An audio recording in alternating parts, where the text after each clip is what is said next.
విశేషాల సమాహారం Durga cable news కి స్వాగతం. ఆరోగ్యవంతమైన సమాజాన్ని నిర్మించాల్సిన బాధ్యత అందరిపై ఉందని జిల్లా కలెక్టర్ కృష్ణభాస్కర్ అన్నారు. తెలంగాణ రాష్ట్ర ఆవిర్భావ వేడుకల సందర్భంగా తెలంగాణ తల్లి విగ్రహం వద్ద 2K రన్ను ప్రారంభించి పాల్గొన్నారు. అలుపెరగకుండా కలెక్టర్ కార్యాలయం వరకు జరిగిన రన్లో పాల్గొన్న కలెక్టర్ ప్రత్యేక ఆకర్షణగా నిలిచారు. ఈ కార్యక్రమంలో మున్సిపల్ కమిషనర్ సుమన్ రావు, డిపిఆర్ఓ మామిడాల దశరథం, మంచె శ్రీనివాస్, దేవత ప్రభాకర్, రాచర్ల వెంకన్న, గజల దేవరాజ్, శ్రీనివాస్, పాకాల శంకర్ గౌడ్, పున్నం చందర్ తదితరులు పాల్గొన్నారు.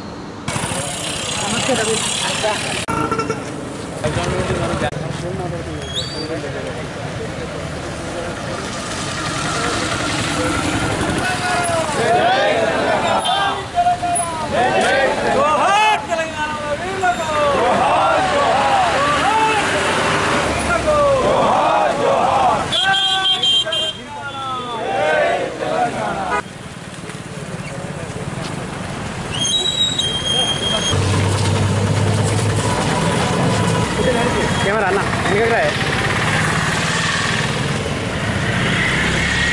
स्लो चाले स्लो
move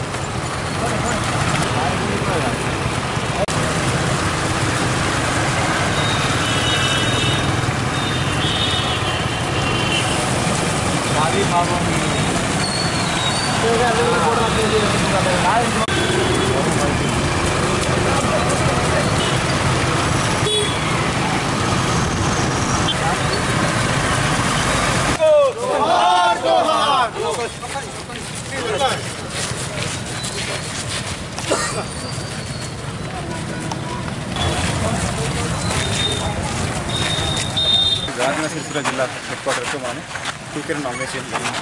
దానికోసం వివిధ మంది యూత్ సొసైటీస్, డిస్ట్రిక్ట్ ఆఫీసర్లు మరియు టౌన్లో ఆసక్తి వాళ్ళందరూ దీంట్లో పాల్గొన్నారు. రానున్న కాలంలో ఇట్లాగే ఏమైనా ఆరోగ్యమైన అలవాట్లు కూడా మనందరం సమకూర్చుకుంటామని, ఎప్పుడైనా సరే మన భవిష్యత్తులో ఆహారమే కాకుండా న్యూట్రిషన్తో పాటు ఇట్లా అలవాటు కూడా సమకూర్చడం కోరుకుంటూ కనిపిస్తుంది. 3వ తెలంగాణ ఆవిర్భావ దినోత్సవం సందర్భంగా మనం జరుపుకున్న ఈ వేడుకల్లో భాగంగా 2K రన్ ఈరోజు నిర్వహించడం జరిగింది. అమరవీరుల త్యాగాలకు సూచకంగా ఈ రన్ చేయడం జరిగింది. వాళ్ళ యొక్క స్ఫూర్తిని మనం ఆదర్శంగా తీసుకొని, వాళ్ళని స్ఫూర్తిగా తీసుకొని ఈ బంగారు తెలంగాణను నిర్మించడంలో అందరం ఈ రోజు నుంచి కంకణబద్దులు కావాలని తెలియజేసుకుంటున్నాం. తెలంగాణ రాష్ట్ర ఆవిర్భావ దినోత్సవాలను పురస్కరించుకొని ఈరోజు 2K రన్ సిరిసిల్ల కొత్త బస్టాండ్ తెలంగాణ తల్లి విగ్రహం నుంచి కలెక్టరేట్ వరకు నిర్వహించడం జరిగింది. ఆరోగ్య అలవాట్లను పెంపొందించడంలో భాగంగా ఈ యొక్క నిర్ణయం తీసుకున్నాం. ఈ కార్యక్రమంలో పాల్గొన్న జిల్లా కలెక్టర్ గారికి, అలాగే ఇందులో పాల్గొన్న అందరికీ ధన్యవాదాలు. ఈరోజు మనము మన సిరిసిల్ల జిల్లాలో ఈ వివిధ కార్యక్రమాలను జరుపుకుంటున్నాం. అందులో క్రీడల గురించి మనం ఎంతో శ్రద్ధ వహించి ఈరోజు 2K రన్ కలెక్టర్ గారి ఆధ్వర్యంలో నిర్వహించాము. దీనివల్ల మెసేజ్ ఏమవుతుందంటే తెలంగాణలో మనం అందరం ఎంతో ఆరోగ్యంగా ఉండాలని చెప్పేసి మెసేజ్ ఇవ్వాలని చెప్పేసి ఈరోజు ఈ 2K రన్ నిర్వహించడం జరిగింది. నిస్సహాయులైన ఒంటరి మహిళలకు భరోసా కల్పించేందుకే ప్రభుత్వం ఆసరా పెన్షన్లు అందజేస్తుందని జిల్లా కలెక్టర్ కృష్ణభాస్కర్ అన్నారు. ఒంటరి మహిళలకు పింఛన్ల పంపిణీ కార్యక్రమాన్ని ఈ రోజు ప్రారంభించారు. జిల్లాలో 1591 మందికి పింఛన్లు అందిస్తున్నట్లు తెలిపారు. ఈ కార్యక్రమంలో joint collector Yasmin Basha, DRO Shyamprasad Lal, CESS chairman Dornala Lakshma Reddy, municipal chairperson Samala Pavani, Sircilla నియోజకవర్గంలోని పలువురు ప్రజాప్రతినిధులు, అధికారులు పాల్గొన్నారు.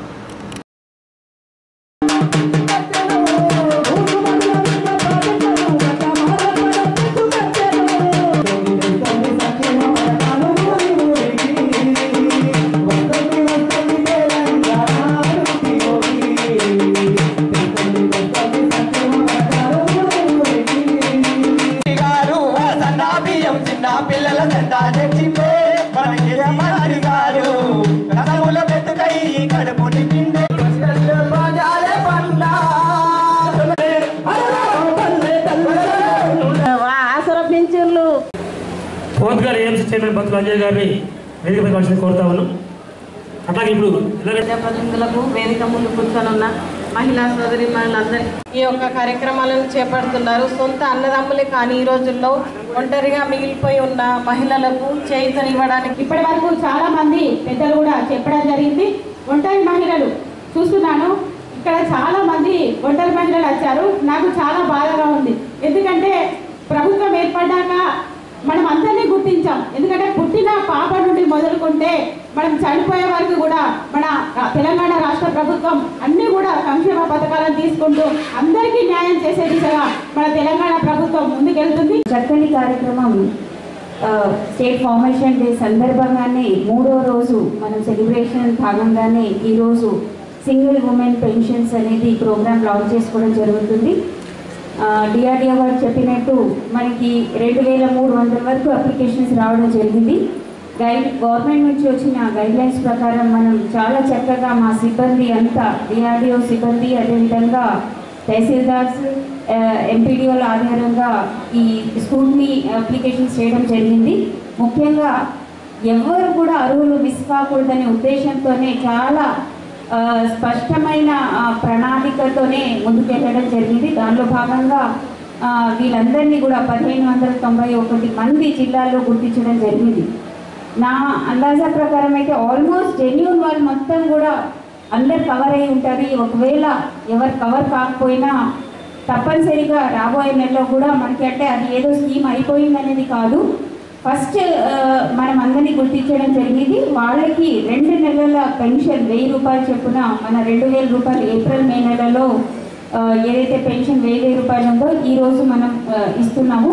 ఒకవేళ ఎవరైనా మిస్ అయితే వాళ్ళు మళ్ళీ కూడా ఇంక్లూడ్ చేసుకోవడానికి ఆస్కారం ఉంది. ఎవరు బాధపడాల్సిన అవసరం లేదు ఎవరో మిస్ అయిపోయారని. ప్రజాప్రతినిధి కూడా నా ఒక్క రిక్వెస్ట్, ఒకవేళ మీ దృష్టిలో కూడా ఎవరైనా మిస్ అయిపోయారు జెన్యూన్ వాళ్ళు అంటే తప్పనిసరిగా కన్సర్న్ సిబ్బంది దృష్టికి తీసుకొస్తే వాళ్ళు ఇంక్లూడ్ చేయడం జరుగుతుంది. మన అందరికీ తెలుసు, ఇప్పుడు మన ఒక చిన్న లెక్క చూసుకుంటేనే మన ఒక రాజన్న సిరిసిల్ల జిల్లాలోనే 10,000 పైన అంటే OAP pensions, old age pensions కానివ్వండి, బీడీ పెన్షన్స్ కానివ్వండి, అదేవిధంగా హ్యాండిక్యాప్ పెన్షన్స్ కానీ ఇవన్నిటికీ సంబంధించి వీవర్స్ పెన్షన్స్ కానివ్వండి, ఈత కార్మికులకు వాళ్ళందరికీ కూడా మనము 10,000 పైన వాళ్ళకి నియర్లీ ప్రతి నెల మనము 11 కోట్లతో సహాయం చేస్తున్నామంటే అది ఎంత పెద్ద సహాయం అనేది మనకు అర్థమవుతుంది. ఒక చిన్న హెల్పింగ్ హ్యాండ్గా గౌరవ సీఎం గారు ఏదైతే ప్రోగ్రామ్ లాంచ్ చేయడం ఒంటరి మహిళలకి వాళ్ళు పడే ఇబ్బందులు గమనించి ఒక చక్కని నిర్ణయం తీసుకొని వీళ్ళందరినీ కూడా ఆదుకోవాలనే ఉద్దేశంతోనే ఒక చక్కని కార్యక్రమం ఈ రోజు మేము లాంచ్ చేసుకోవడం జరిగింది. ప్రభుత్వ కార్యక్రమం లేదు కాబట్టి మొట్టమొదటిసారి చేపడతాం కాబట్టి ఒకసారి ఇట్లాంటి కార్యక్రమం యావత్ భారతదేశంలో చేపడతాం కాబట్టి తెలియక కొన్ని తప్పులు అయ్యే ఆస్కారం ఉంది. మొట్టమొదటిసారి చేస్తాం కాబట్టి అట్లా తప్పుతో అవుతే మాత్రం మీరు మన్నించి తప్పు ఎక్కడైందో మా దృష్టికి తీసుకెళ్తే మొత్తం సఫలం చేయడానికి మేము సిద్ధంగా ఉన్నామని చెప్పుకుంటూ మీ సెలవు తీసుకుంటున్నాం.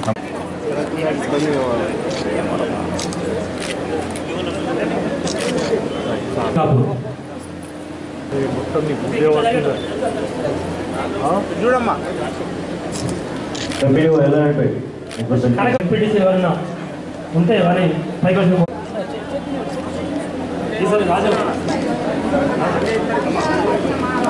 పైసలు కేంద్రం ఇస్తే ప్రచారం రాష్ట్రం చేసుకుంటుందని బీజేపీ పట్టణాధ్యక్షులు గౌడవాస అన్నారు. ఇంటింటికి బీజేపీ కార్యక్రమంలో భాగంగా అంబేద్కర్ నగర్లో ప్రచారం నిర్వహించారు. కేంద్ర ప్రభుత్వం అందిస్తున్న పథకాలను ప్రజలకు వివరించారు. ఈ కార్యక్రమంలో గుండెల్లి వేణు, శ్రీరాముల సంతోష్, బూట్ల శ్రీను, చొప్పదండి అంజన్న, గోనె మల్లేశం, మహిపాల్, సాయి తదితరులు పాల్గొన్నారు.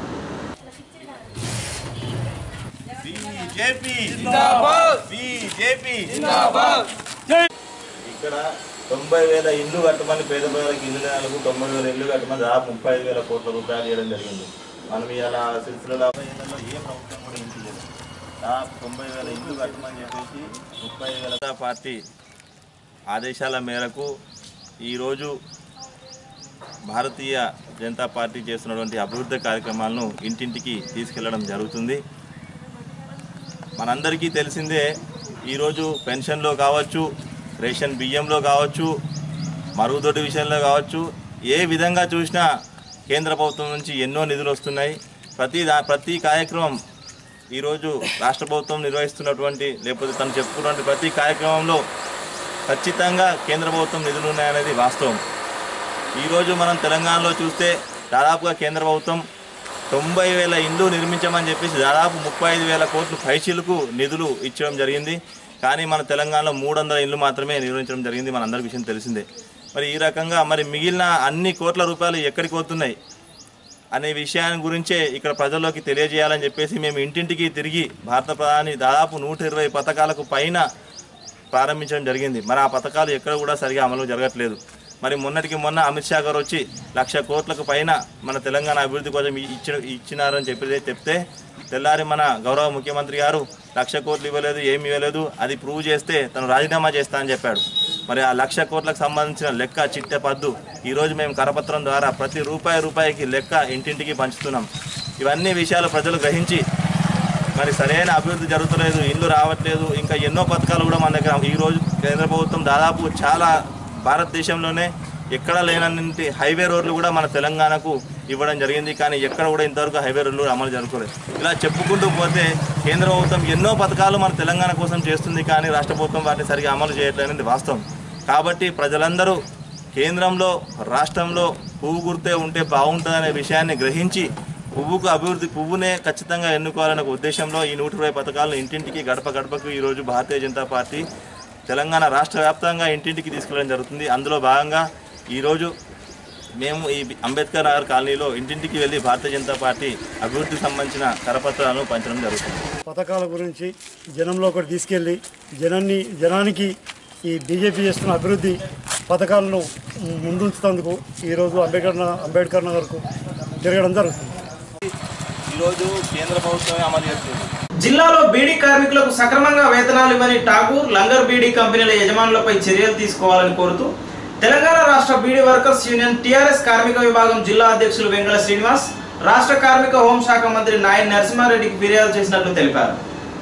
రాజన్న సిరిసిల్ల జిల్లాలో ఉన్నటువంటి బీడీ కార్మికులు ఎదుర్కొంటున్నటువంటి సమస్యలపైన నిన్న హైదరాబాద్లోని రాష్ట్ర సచివాలయంలోని కార్మిక శాఖ మంత్రులు నాయన్ నరసింహారెడ్డి గారిని కలిసి మరి నిన్న వినతి పత్రం ఇవ్వడం జరిగింది. మరి బీడీ కార్మికులు ఇప్పటికే 10-12 రోజులు మాత్రమే పని కల్పిస్తూ ఉంటే కొన్ని బీడీ కంపెనీల యాజమాన్యాలు మరి తక్కువ వేతనాలు చెల్లిస్తూ నాన్ పిఎఫ్ పేరుతో మరి తక్కువ వేతనాలు చెల్లిస్తూ ఉన్నారు. అంతేకాకుండా మరి నెల మరి వేతనాలు చెల్లించకుండా 3 నెలల వేతనాలు లేటుగా మరి వేతనాలు చెల్లిస్తూ మరి అట్లా కూడా శ్రమ దోపిడీకి గురి చేస్తూ మరి చట్టాలను కూడా ఉల్లంఘిస్తున్నటువంటి యాజమాన్యాలపైన చర్యలు తీసుకోవాలని చెప్పి కూడా పెద్దలు నాయన్ నరసింహారెడ్డి గారిని కలిసి కూడా మరి కోరడం జరిగింది. వారు స్పందిస్తూ వెంటనే మరి లేబర్ కమిషనర్ గారికి మరి వెంటనే ఫోన్ చేసి వారు కూడా ఆదేశించారు. వెంటనే ఇటువంటి కంపెనీలపైన చర్యలు తీసుకోవాలని చెప్పి కూడా వారు కూడా ఆదేశించడం జరిగింది. ఎందుకంటే వేతనాల చట్ట ప్రకారం 1936 ప్రకారం చూస్తే ప్రతి నెల కూడా నెల అయిన తర్వాత మరి 1000 మంది లోపు ఉంటే 7వ తారీఖు లోపు 1000 పైన ఉంటే 10వ తారీఖు లోపు కూడా వేతనాలు చెల్లించాలని చెప్పి కూడా చట్టం ఉన్నా కూడా దాన్ని ఉల్లంఘిస్తున్నటువంటి యాజమాన్యాలపైన మరి చర్యలు తీసుకోవాల్సిందిగా మేము టీఆర్ఎస్ కార్మిక పక్షాన వారిని కోరడం జరిగింది. అంతేవిధంగా సిరిసిల్లాలో ఉన్నటువంటి కార్మిక క్షేత్రమైనటువంటి రాజన్న సిరిసిల్ల జిల్లాలో మరి కేవలం ఏఎల్ఓ గారే ఉండడం వల్ల ఇక్కడ ఉన్నటువంటి సమస్యలు కానీ మరి ఏదైనా సమ్మెలు కానీ ఏదైనా దీక్షలు నిరాదీక్షలు చేపట్టినటువంటి పరిస్థితుల్లో మరి చర్చించి ఆ సమస్య పరిష్కారం కోసమై మరి కరీంనగర్ జిల్లా ఉమ్మడి జిల్లాలకు మరి డీసీఎల్ గారు ఉండడం వల్ల అక్కడ పోయి మరి రావడం ఇబ్బందికరంగా మారింది. సమస్య ఇంకా లేటుగా కావడం కూడా జరుగుతూ ఉంది. కాబట్టి సిరిసిల్ల జిల్లాలోనే మరి డీసీఎల్ నియమించినట్టయితే ఇక్కడ ఉన్నటువంటి సమస్యలు పరిష్కారం అవుతాయి. వెంటనే సత్వరం ఎటువంటి సమస్యలు లేకుండా మరి వారి బాధలు చెప్పుకోగలుగుతారు, సమస్యలు తీర్చని చెప్పి కూడా ఈ సందర్భంగా తెలియజేస్తా ఉన్నాం. ఈ వార్తలు ఇంతటితో సమాప్తం. తిరిగి ప్రసారమయ్యే దుర్గా కేబుల్ న్యూస్ లో మళ్ళీ కలుసుకుందాం. అంతవరకు సెలవు. నమస్కారం.